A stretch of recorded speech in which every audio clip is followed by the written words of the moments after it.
Abuna Elias, Abuna Albert, subdeacons Khail and Emil, dear friends. This season of the Holy Cross is a season of really preparation for the next life, for the end of the world. But Christ today in the Gospel said, beware of the false Messiah. No one knows when the end comes. However, when the end comes, will be sudden change of everything around. On this Sunday, and also there is so many different occasions that I like to share it with you and together meditate upon it. The first one, during the month of October, is dedicated to the Blessed Mother, Our Lady of the Rosary. How often we pray the Rosary, and many of us. And this is a beautiful way to honor the Blessed Mother, but also to meditate on the mystery of salvation. How the Rosary came about. Saint Dominic, who is the founder of the Dominican order, back in 1213, the Blessed Mother appeared to him and showed to him the 3 rosary of roses, the joyful mystery, the sorrowful mystery, and the glorious mystery.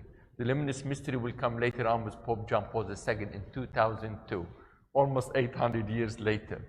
But the idea of roses, when somebody is in love, he brings usually roses to his beloved one. And this is to express his love. As children, we express our love to the Blessed Mary and to God, which was rosary, by praying the rosary on a daily basis, or hopefully on a weekly basis as well. And along with that honoring of the Blessed Mother, we look at Jesus as she carried him from the womb, from her womb, and she was with him all the way to his resurrection, to the Pentecost, and she joined him in her Assumption as well. And I hope you and I will express our love to God in a beautiful way as well. And this month also in the United States is Respect Life Month as well. We know that life is none of us came to this world by our own decision. All of us, we were brought into this life. We were God's gift to our parents and the fruit of their love. That's why none of us is the Lord of his and her life, and should never be the Lord of the life of others as well. That's why we respect life as God's gift to us, from the womb to the tomb, from that perspective. And as it is God's gift to us, whatever we do with our life is our gift back to God. St. Paul today in his letter, he said, is a beautiful example how he's giving his life to the Lord. Imitate me in the way I am becoming a true disciple of the Lord as well. And I hope in our own life, in our gift back to him, and we don't know when we will render an account, we could say like St. Paul, I've done my best. And here I preach your name. I converted many people. And here I am, Lord, with all my heart, all my love to you as well. Will be another example like the Blessed Mother.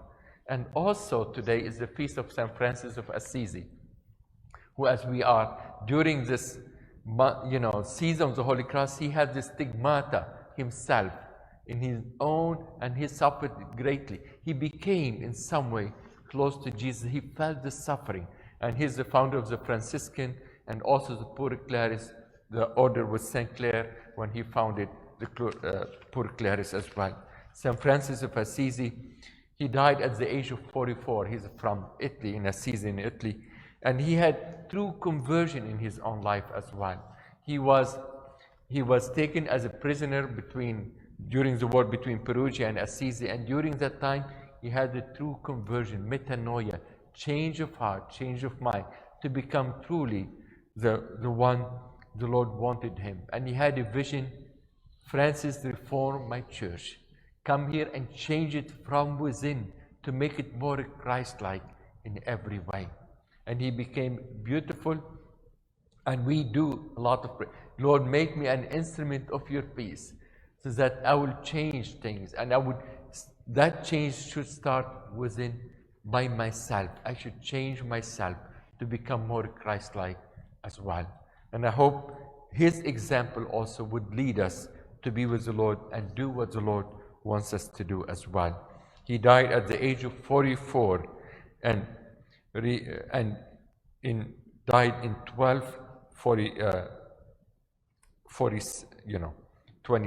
46.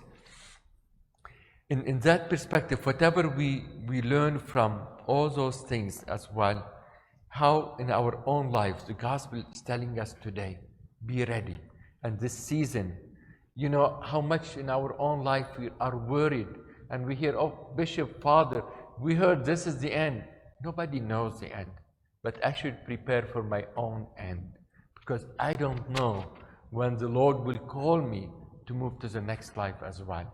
And I hope my life would be filled with lots of love and good deeds. And I tell the Lord, look, I haven't done a lot, but I love you a lot. And I try to show my love to my brothers and sisters, the less fortunate and needy in our midst. This is the way, my brothers and sisters, we hope to live our life and move forward in that perspective as well. And then the gospel of today would really be knowing at the end, I want to be on the side of winners. In everything in life, nobody wants to be with losers. Nobody wants to lose. And if you don't want to lose, be on the side of the Lord. And whatever you do in life, maybe you'll succeed here, but if you're not prepared to face the Lord himself, you will lose at the end. We want to put our bet, and the sure bet is in the Lord himself, on his mercy and his kindness and his welcoming to be at his right side one day. أحبائي، نحن بزمن الصليب، نحن عم نبلش نفكر بهالزمن الكنيسة بتعطينا حتى كل إنسان يفكر إنه بالنهاية شو فيه. نحن بنعرف من بعد الصليب، من بعد الألم في الأيام، المسيح عطانا برهن، عطى بقيامته إنه الصليب مش هو النهاية بحد ذاته، هو مرحلة الإنسان يتمجد يوما ما. لكن كيف نحن بنحمل صلباننا؟ هيدا هو السؤال اللي كل واحد مطلوب منا. مريم العذراء حملت الصليب، بخلال هالشهر الوردية نتأمل بكافة الأسرار تنعبر عن حبنا لألا وليسوع، نتقرب من يسوع، نحمل صلباننا مثل ما هي حملته. بعيد مار فرانسيس الأسيزي اللي بين فيه جروحات المسيح. نحن يمكن ما عندنا هالنعمة تبين جروحات الهي، لكن حتى نعرف نحمل آلام هالدهر، ونعرف نقول إنه صلبان هالحياة منا شيء قدام المكافأة الأبدية. إن شاء الله أنتو أنا وكل واحد منا بنعرف إنه نحن مع الرب ونحن للرب، وحياتنا هي كلها نعمة من عنده، عطية من عنده، ونحن بدنا نشتغل بحياتنا حتى نقدم للرب ثمار مقبولة لإله. لكن أهم شيء قلب محب مثل ما هو بيطلب منا. آمين.